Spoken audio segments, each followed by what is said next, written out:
Welcome back बच्चों। हम लोग वापस से आ गए हैं पार्ट 2 लेकर के वीडियो का। और इसके अंदर हम लोग जो है केमिस्ट्री के क्वेश्चंस को डिस्कस करेंगे। अभी आप लोग मैच कर सकते हैं अपने आंसर्स, आप क्या लिख करके आए हो। तो मैं पहले क्वेश्चन से बिना लेट किए मैं यहाँ स्टार्ट कर देता हूँ। क्वेश्चन नंबर 17 जो हमें देखने को मिल जाता है सेक्शन बी में, केमिस्ट्री का ये पहला क्वेश्चन है आपका। जब जिंक रिएक्ट करता है NaOH के साथ, यानी कि सोडियम हाइड्रोक्साइड के साथ, तो जो प्रोडक्ट बनता है वो कौन है? बहुत ही फेमस रिएक्शन है बच्चों, ये आपका जो है सोडियम जिंकेट बनता है। इसका फॉर्मूला Na2ZnO2। जिसने लगाया है उसका करेक्ट आंसर है। आगे बढ़ते हैं। यहाँ पर आपको नेक्स्ट क्वेश्चन नंबर 18 देखने के लिए मिल जाता है। ऐसा डायग्राम देख करके बहुत सारे बच्चे डर जाते हैं, ऐसा कुछ नहीं है, इसके अंदर बहुत इजी क्वेश्चन है। यहाँ पर आपको बस ये कंप्लीट सर्किट करके दिखा रहे हैं। इन तीनों में से कंप्लीट कब होगा सर्किट? जब ये लिक्विड जो भरा हुआ है ना यहाँ बीकर के अंदर, ये इलेक्ट्रिसिटी का अच्छा कंडक्टर होगा। तो हमें बस इतनी नॉलेज रखनी है कि इनमें से जो भी ये लिक्विड यहाँ भरे हुए हैं इन तीनों बीकर के अंदर, उनमें से अच्छा कंडक्टर कौन सा है। तो यहाँ ग्लूकोज सॉल्यूशन है, हम सभी को पता है ये आयनाइज नहीं होता वाटर के अंदर, तो इसलिए ये अच्छा कंडक्टर नहीं है। अल्कोहल भी सिमिलरली आयनाइज नहीं होता, तो इसलिए ये भी एक अच्छा कंडक्टर नहीं है। और यहाँ पर तीसरे बीकर के अंदर अगर आप देख सकते हैं तो डाइल्यूट HCl यहाँ पर है, जो H+ और Cl नेगेटिव में डिसोसिएट हो जाता है। तो क्लियर सी बात है, हमारा ये थर्ड वाले में ही जो बल्ब है वो क्या कर रहा होगा? वो ग्लो कर रहा होगा। ये हमें यहाँ पर शायद इन्होंने क्वेश्चन के अंदर पूछा है, वही है कि कौन से केस या केसेस में जो बल्ब है वो ग्लो करेगा। इन तीनों को ही कंसीडर करना है आपको। तो कौन से केस में ग्लो करेगा? केस नंबर 3 में ग्लो करेगा। नेक्स्ट क्वेश्चन नंबर 19, कैल्शियम की रिएक्शन कोल्ड वाटर के साथ किस तरीके की होती है, कैसी होती है? पहला ऑप्शन दिया है कम वायलेंट होती है, लेकिन हीट जो इवॉल्व होती है वो काफी होती है रिलीज होने वाली हाइड्रोजन को जलाने के लिए, उसमें फायर कैच कराने के लिए। ऑप्शन बिल्कुल भी सही नहीं है, क्योंकि यहां पर कोई भी हाइड्रोजन में जो फायर है वो नहीं लगती है कैल्शियम की रिएक्शन से। तो ये वाला रॉन्ग हो गया। बहुत वायलेंट होती है, एक्सोथर्मिक होती है, हाइड्रोजन फायर कैच कर लेती है, ये भी गलत है। यहाँ पर कोई आग नहीं लगती जब हम कैल्शियम को कोल्ड वाटर के साथ रिएक्ट कराते हैं। नेक्स्ट हमारा एक्सोथर्मिक होती है। हाँ, हीट इवॉल्व होती है तो एक्सोथर्मिक तो होती है, लेकिन जो हीट है वो जो इवॉल्व हुई है वो उतनी सफिशिएंट नहीं होती कि हाइड्रोजन फायर कैच कर ले। तो हमारा यही ऑप्शन जो है बिल्कुल करेक्ट रहेगा इसके अंदर, option number C. Next question number 20 यहां पर आपको देखने के लिए मिल जाता है। क्वेश्चन नंबर 20 में which of the following compounds will undergo addition reaction. Addition reaction का टॉपिक हमने पढ़ रखा है कार्बन चैप्टर के अंदर। तो हमें मालूम है कि जितने भी हमारी एल्केन्स होती हैं वो एडिशन रिएक्शन नहीं शो करती हैं, लेकिन जो हमारी एल्कीन्स और एल्काइंस हैं, एल्कीन्स एंड एल्काइंस, वो ये रिएक्शन शो कर रही होती हैं, एडिशन रिएक्शन को शो कर रही होती हैं। तो सबसे पहला कंपाउंड देख लेते हैं। हमें पहले इनके ना जो जनरल फॉर्मूला है वो पता होने चाहिए। एल्केन का जनरल फॉर्मूला होता है CnH2n+2।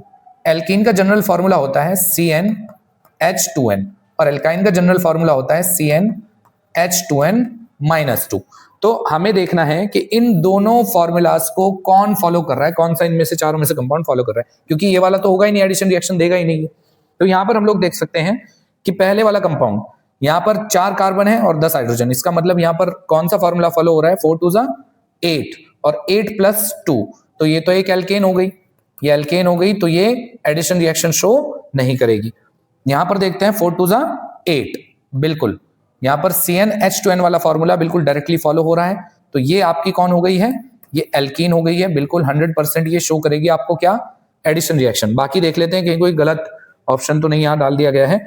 यहाँ 3 2 6, 6+2 ये भी नहीं होगा, क्योंकि ये भी एल्केन बन गई, और ये मीथेन है, सबको मालूम है, तो मीथेन तो ऑलरेडी एक एल्केन होती है, तो ये भी नहीं होगा। तो हमारा ऑप्शन बी इसमें करेक्ट ऑप्शन होगा बच्चों। नेक्स्ट क्वेश्चन नंबर 21, इस इक्वेशन के अंदर आपको जो भी कंपाउंड्स दिए गए हैं, यहाँ रिएक्टेंट्स दिए हैं, यहाँ प्रोडक्ट्स दिए हैं, आपको सिर्फ उसकी बैलेंसिंग को एक बार चेक करना है। यहाँ पर आपका पोटेशियम आयोडाइड है, यहाँ पर हाइड्रोजन परऑक्साइड है H2O2, यहां आयोडीन बना है I2, तो I कितने हैं? यहाँ पर 2 हैं, तो यहां पर हमारा X की जगह क्या आ जाना चाहिए? 2 आ जाना चाहिए। अब बात क्या हुई कि मेरा जो पोटेशियम है ये भी कितने हो गए हैं? अब ये 2 एटम्स हो गए हैं। यहाँ पर आयोडीन तो बैलेंस हो गई, लेकिन पोटेशियम इधर अगर आप देखें तो यहाँ पर आपका एक ही है, तो इस Y की जगह भी क्या आना चाहिए? 2 आना चाहिए। अब मैं हाइड्रोजन और ऑक्सीजन को चेक कर लेता हूँ। रिएक्टेंट में हाइड्रोजन 2 है, और इधर ये 2 की मल्टीप्लाई H में भी हो गई, इसका मतलब ये करेक्ट है मेरा, Y की जगह 2 अभी तक करेक्ट है। O को अगर मैं चेकआउट करूं तो इस 2 की मल्टीप्लाई खाली H में नहीं हुई, खाली K में नहीं हुई, बल्कि O में भी हुई है, तो इसका मतलब यहाँ O भी मेरे प्रोडक्ट के अंदर बैलेंस हो रहे हैं। तो कुल मिलाकर के मुझे दिख रहा है कि मेरा x यहाँ पर आ रहा है 2 और मेरा y यहाँ पर आ रहा है वो भी 2, तो मेरा ए ऑप्शन यहाँ पर करेक्ट जाने वाला है।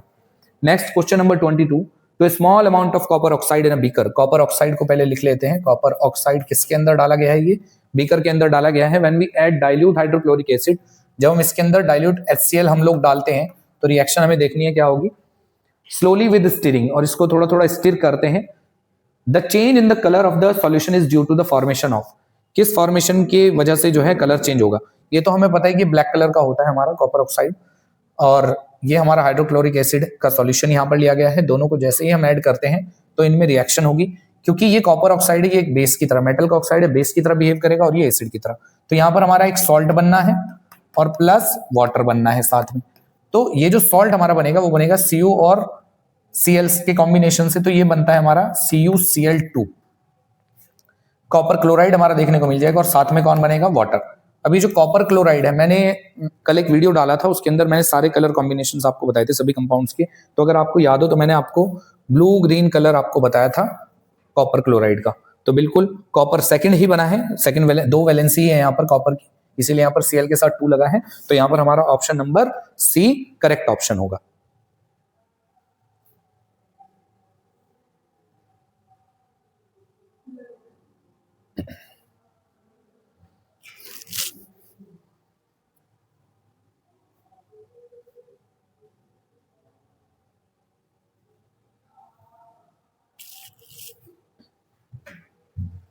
अब हमारे पास नेक्स्ट क्वेश्चन है हमारा क्वेश्चन नंबर 23। क्वेश्चन 23 में क्या पूछा गया है? विच of the following is an example of a displacement reaction. इनमें से कौन सी डिस्प्लेसमेंट रिएक्शन का एक एग्जांपल होगा? तो combustion of natural gas, natural gas को जब हम जलाते हैं तो ऑक्सीजन के साथ कंबाइंड होकर के डिफरेंट डिफरेंट तरह के यहाँ पर कंपाउंड हमें देखने को मिल जाते हैं। लाइट भी यहाँ पर जो है निकलती है और हीट भी निकलती है।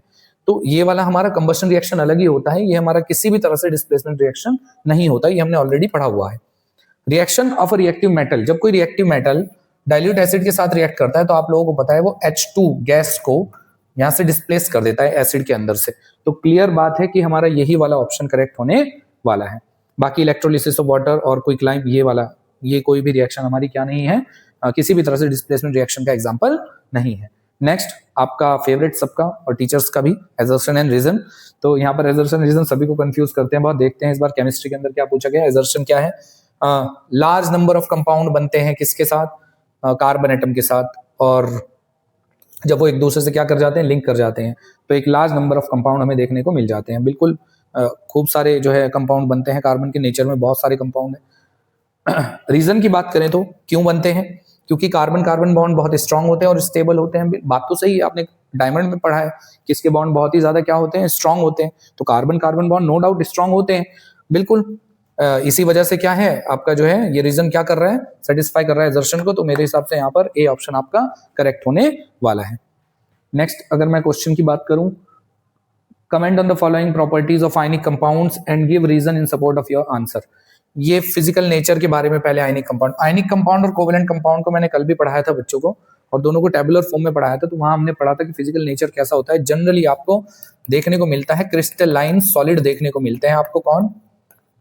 आयनिक कंपाउंड्स क्रिस्टलाइन सॉलिड्स होते हैं। मेल्टिंग एंड बॉइलिंग पॉइंट की अगर हम बात करें तो as compare to covalent bonds, covalent compound की अपेक्षा आपको मेल्टिंग और बॉइलिंग पॉइंट जो है हायर देखने को मिलते हैं। किसके अंदर?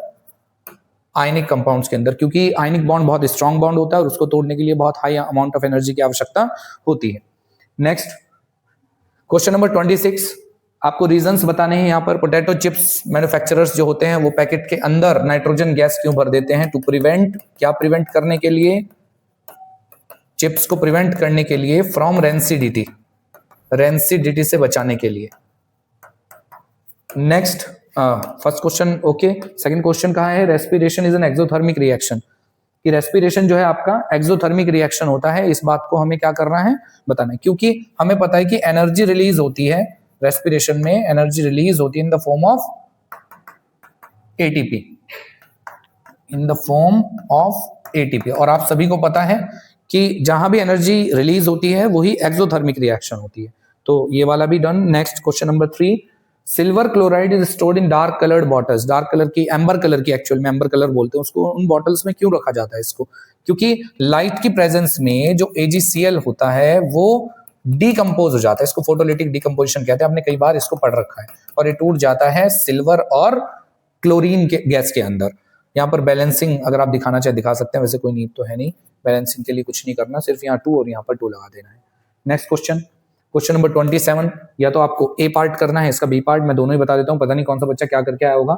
यहाँ पर रीजंस देने हैं हम लोगों को ए पार्ट के अंदर। For dilution of an acid, acid को डाइल्यूट करते हुए acid is added into water, acid को वाटर में डाला जाता है, नॉट वाटर इनटू एसिड। ऐसा क्यों किया जाता है? ये आपको बहुत बार पढ़ाया हुआ है मैंने क्लासरूम के अंदर भी, कि दरअसल अगर आप लोग वाटर में एसिड को डालेंगे, वाटर के अंदर अगर आप एसिड को ऐड करते हैं तो होगा क्या कि जितना भी, ये एक्सोथर्मिक रिएक्शन होता है, दोनों का ही मिलना एक्सोथर्मिक है, तो जितनी भी हीट एनर्जी इवॉल्व होगी वो वाटर अपने अंदर ही क्या कर लेगा, एब्जॉर्ब कर लेगा, और इससे जो वाटर और एसिड ड्रॉपलेट्स हैं वो स्प्लैश आउट नहीं होंगे और कोई नुकसान नहीं पहुंचाएंगे। ठीक है, तो वाटर को अगर आपने उल्टा किया कि वाटर को किसके अंदर डाला, एसिड के अंदर डाला, तो होगा क्या, हाईली एक्सोथर्मिक रिएक्शन है, तो जितना वाटर ऊपर ऊपर रहेगा एसिड के, उस एक्सोथर्मिक रिएक्शन की वजह से वो हीट गेन करके तुरंत बॉयल हो जाएगा, और बॉयल होते ही वो बाहर स्प्लैश आउट करेगा, और उसके साथ कुछ एसिड की ड्रॉपलेट भी हो सकती हैं जो आपकी स्किन पर अगर गिरेंगी तो फिर आपको जला सकती हैं, तो ये बहुत हार्मफुल हो जाएगा। तो यानी कि यही रीजन हमारा यहाँ पर आपको लिखना था। क्वेश्चन नंबर 2, ड्राई HCl बहुत बार कराया हुआ क्वेश्चन है। ड्राई HCl गैस जो होती है वो ब्लू लिटमस को रेड में नहीं बदलती है, जबकि डाइल्यूट हाइड्रोक्लोरिक एसिड इसको बदल देता है, ब्लू लिटमस को रेड लिटमस के अंदर रेड कलर बना देता है। उसका कारण सिंपल सा है, क्योंकि HCl जो है वाटर के अंदर जब होती है, यानी वेट जब होती है, जब वाटर में होगी, यानी जब गीली होगी, ड्राई नहीं होगी, तो ये क्या करेगा, ये आपका जो लिटमस पेपर है उसको चेंज कर देगा, उसके कलर को। क्यों? क्योंकि ये आयोनाइज होकर अपना एसिडिक बिहेवियर दिखा देगी, एसिडिक बिहेवियर शो कर देगी, और आपको पता है कि एसिड के अंदर जो ब्लू लिटमस है वो किस में टर्न हो जाता है, रेड में टर्न हो जाता है। नेक्स्ट क्वेश्चन नंबर 3, इसका पार्ट नंबर 3 है, blue colour of copper second sulphate, यानी कि यहाँ वैलेंसी कितनी है कॉपर की, 2, ये आपका होता है CuSO4 सिंपली।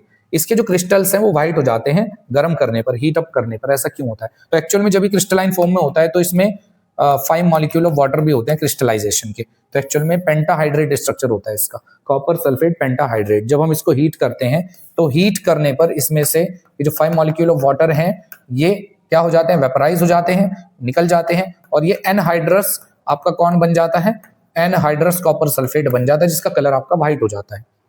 नेक्स्ट, व्हाइट किसकी वजह से हुआ, व्हाइट हुआ ये वाटर के रिमूव हो जाने की वजह से, वाटर ऑफ क्रिस्टलाइजेशन यहां से निकल गया है, इसलिए ये व्हाइट कलर का हो गया है, ब्लू कलर से। क्वेश्चन नंबर बी, कुछ बच्चों ने बी पार्ट किया होगा, ये सिंपली लग रहा है, देखने, write the preparation of the following compounds with balanced chemical equation. Chloralkali process कितनी बार आप लोगों को पढ़ा रखा है, बेकिंग सोडा बहुत बार, ये तो डायरेक्ट बिल्कुल सॉल्ट बनाने के लिए इन्होंने आपको दे दिया है, तो इसमें तो मुझे नहीं लगता, यहाँ पर तो आपका सीधा सीधा आप सिंपली NaCl को डिकम्पोज करेंगे। यहाँ पर अगर आप देखें तो NaCl जिसे हम ब्राइन बुला रहे थे, यहाँ इलेक्ट्रो, बच्चों याद रखना इलेक्ट्रोलिटिक डिकम्पोजिशन होगा H2O के साथ, और NaCl जिसे हम ब्राइन भी कह रहे थे, यानी कॉन्सेंट्रेटेड सॉल्यूशन होता है NaCl का किसके साथ, वाटर के साथ, तो उसको हम ब्राइन बोलते हैं। अगर इसके साथ अमोनिया की प्लस कार्बन डाइऑक्साइड का प्लस वाटर तो ऑलरेडी रहता ही है, अगर इनको रिएक्शन हम करा देते हैं तो आप सभी को पता है कि NaHCO3 यानी कि बेकिंग सोडा और प्लस NH4Cl यानी अमोनियम क्लोराइड यहाँ बनता ही, आप लोगों ने ऑलरेडी किया हुआ है। प्लास्टर ऑफ पेरिस, आप लोगों को मालूम है कि यहाँ पर आपका जो है कैल्शियम सल्फेट CaSO4.2H2, ये जिप्सम का फॉर्मूला होता है। जब इसको 100 डिग्री सेल्सियस पे गर्म किया जाता है तो हमें POP मिल जाती है। यहाँ से POP का फॉर्मूला CaSO4.12H2 प्लस 1.5H2 यहाँ से रिलीज हो जाता है। तो ये वाली रिएक्शंस आपको जो है करनी थी, इसके अंदर बहुत ही आसान थी, मुझे नहीं लगता इसके अंदर कुछ भी ऐसा था। NaCl का भी अगर हम कंप्लीट करते हैं तो एक NaOH यहाँ पर बन जाता है हमारा, और प्लस इसमें Cl2 और प्लस H2 गैस यहाँ पर रिलीज होती है। नेक्स्ट, अगर हम क्वेश्चन नंबर 28 देख लें तो यहाँ पर हम लोग एक केस स्टडी टाइप, मुझे लग रहा है question 2 marks and 2 marks 4 marks का केस स्टडी का क्वेश्चन है आपका, ध्यान देंगे बच्चों।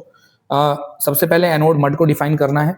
इलेक्ट्रोलिटिक रिफाइनिंग जब हम पढ़ रहे होते हैं तो उसके अंदर 2 इलेक्ट्रोड हम लोग यूज करते हैं सेम मेटल के सॉल्यूशन के अंदर, और इनका सेटअप कर देते हैं किसके साथ, एक बैटरी के साथ इनका क्या कर देते हैं, सेटअप कर देते हैं। अगर आपको याद हो, ये किस में रखते हैं सेटअप, एक बीकर के अंदर सॉल्यूशन किस चीज का लेते हैं, उसी मेटल का जिसकी हम रिफाइनिंग करने जा रहे हैं।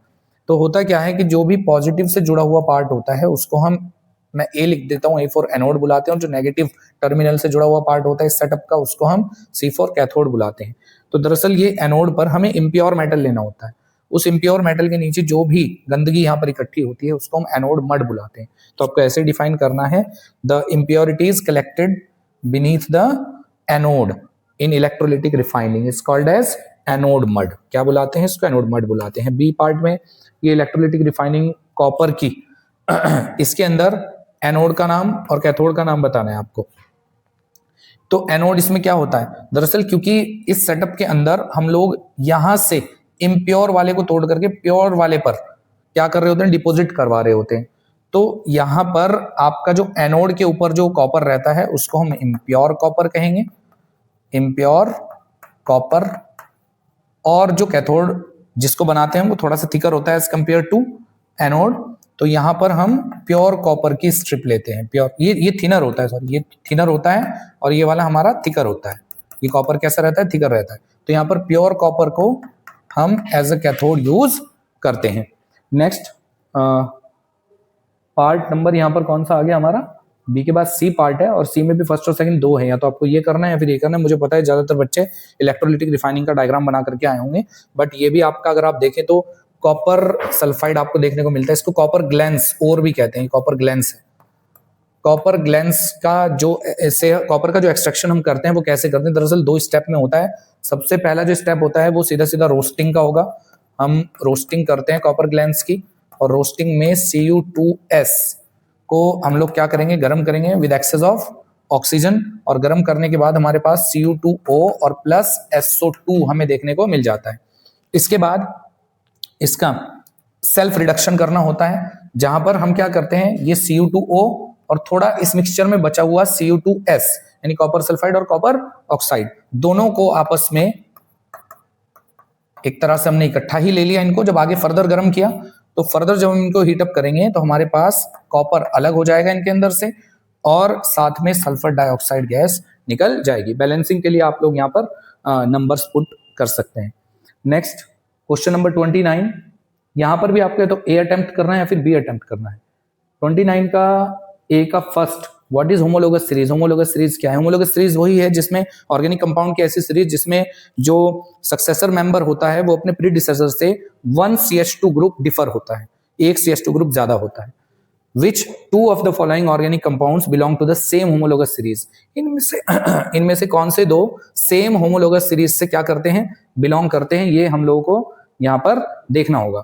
तो सबसे पहले हम क्या करेंगे, ये फाइंड आउट कर लेंगे कि किसके अंदर एक CH2 ग्रुप जो है ज्यादा हो रहा है। अगर आपने ये फाइंड आउट कर लिया तो ये आपका क्लियरली आपको समझ में आ जाएगा। वैसे अगर आप जो है जनरल फॉर्मूला भी यहाँ पर लगाएं, जनरल फॉर्मूला भी यूज करें एल्केन एल्कीन और एल्काइन का, तो भी चांसेस है कि ये क्वेश्चन बड़े आराम से यहाँ हो जाएगा, क्योंकि साफ नजर आ रहा है ये आपके जो है सिंपल हाइड्रोकार्बन ही दिए गए हैं, इसके अंदर कोई भी एक्स्ट्रा कुछ भी आपको दिया नहीं गया है। C2H4 अगर मैं देखूं तो ये CnH2n को फॉलो कर रहा है, और इसके बाद ये वाला 4 2 8+2 यहाँ पर ये किसको फॉलो कर रहा है, CnH2n+2 को, ये CnH2n को, और ये वाला Cn यहाँ पर H2n-2 इसको फॉलो कर रहा है, और ये वाला अगर आप देखेंगे तो CnH2n को फॉलो कर रहा है। तो CnH2n वाले कौन है, यहाँ दो हैं, एक तो ये C2H4 और दूसरा ये C4H8।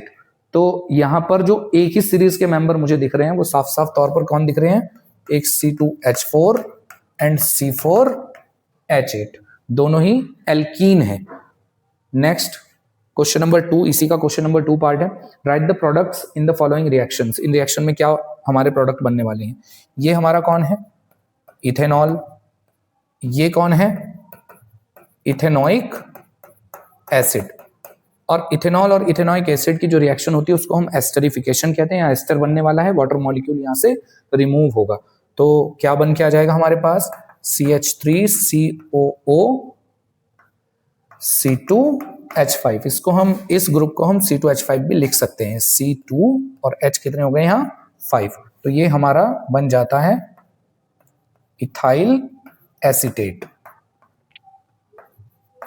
जो कि एक स्वीट स्मेलिंग एस्टर होता है, प्लस साथ में यहां से वाटर क्या होगा, रिमूव होगा।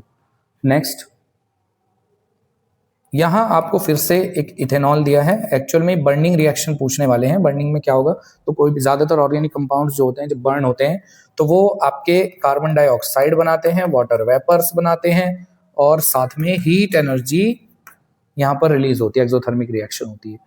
Why does micelle formation take place when soap is added to water? Micelle क्यों फॉर्म होता है जब सोप ऐड किया जाता है वाटर के अंदर? तो दरअसल ऐसा होता है कि जो वहां पर डस्ट होती है या डर्ट होती है, जो डर्ट होती है ना कपड़ों के अंदर, तो वो उसका जो नेचर होता है वो ऑयली या फैटी नेचर की होती है, या उसको हम ग्रीस भी बुलाते हैं सिंपली। तो होता क्या है कि अगर यहाँ पर ये आपका कौन है, ये ग्रीस है या ऑयल ड्रॉपलेट है, तो होगा क्या कि यहाँ पर जो सोप का मॉलिक्यूल है उसकी जो फैटी एसिड वाला जो पार्ट है उसका, वो ऐसे अटैच हो जाता है आकर के। आयनिक पार्ट जो है सोप मॉलिक्यूल का वो बाहर की तरफ रहता है, क्योंकि ये वाटर लविंग होता है जो आयनिक पार्ट है।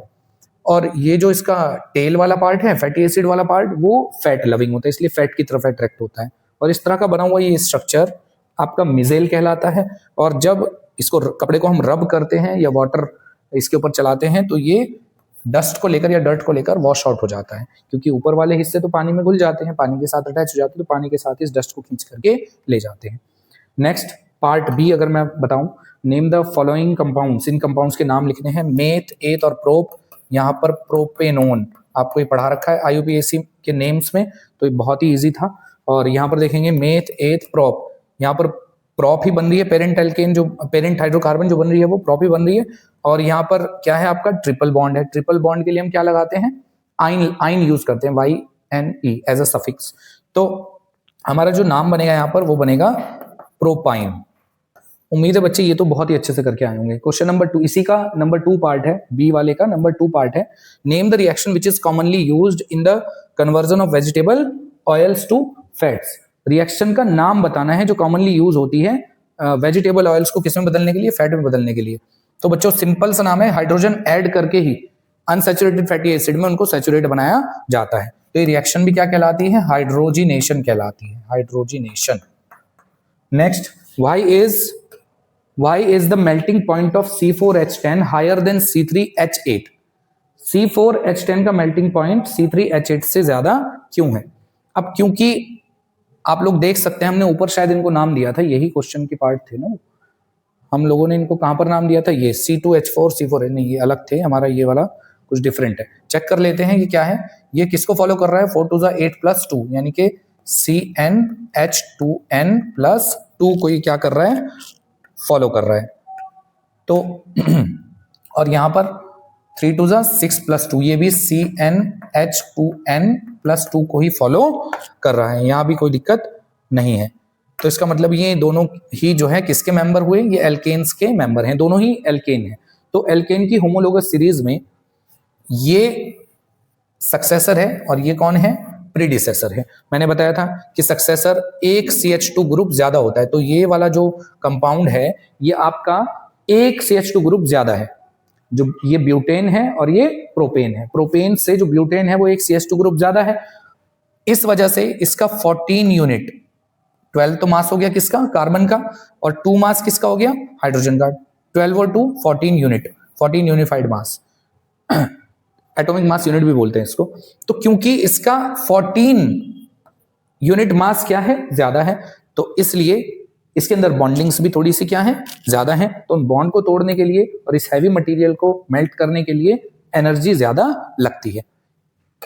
Next, what happens when a piece of sodium is dropped into ethanol? Ethanol का रिएक्शन C2H5OH के अंदर जब हम किसको डालते हैं, पीस ऑफ सोडियम को, तो यहां से ये H2 यहां से रिमूव कर देता है हाइड्रोजन गैस और बना लेता है C2H5ON ने। इसको हम सोडियम इथॉक्साइड बुलाते हैं, सोडियम इथॉक्साइड। प्लस यहां पर आपका कौन, हाइड्रोजन गैस यहां पर इवॉल्व हो जाती है। Next, right the products in the following reaction. इसमें प्रोडक्ट बताने हैं क्या होंगे। ये आपका एस्टर है, क्लियर एकदम साफ नजर आ रहा है, इथाइल एसीटेट बुलाते हैं इसको। और ये आपका बेस है सोडियम हाइड्रोक्साइड। कि जो सोडियम हाइड्रोक्साइड है जब भी किसी लॉन्ग चेन फैटी एसिड के अंदर या एस्टर के अंदर डाला जाता है तो रिएक्शन होती है सैपोनिफिकेशन। सैपोनिफिकेशन ये रिएक्शन होती है और इसके अंदर होगा क्या कि C2H5OH अलग हो जाता है और CH3COONA यहां पर अलग हो जाता है। मतलब कि इस रिएक्शन में एक तो आपको मिल जाता है इथेनॉल और एक आपको कौन मिल जाता है, सोडियम एसीटेट।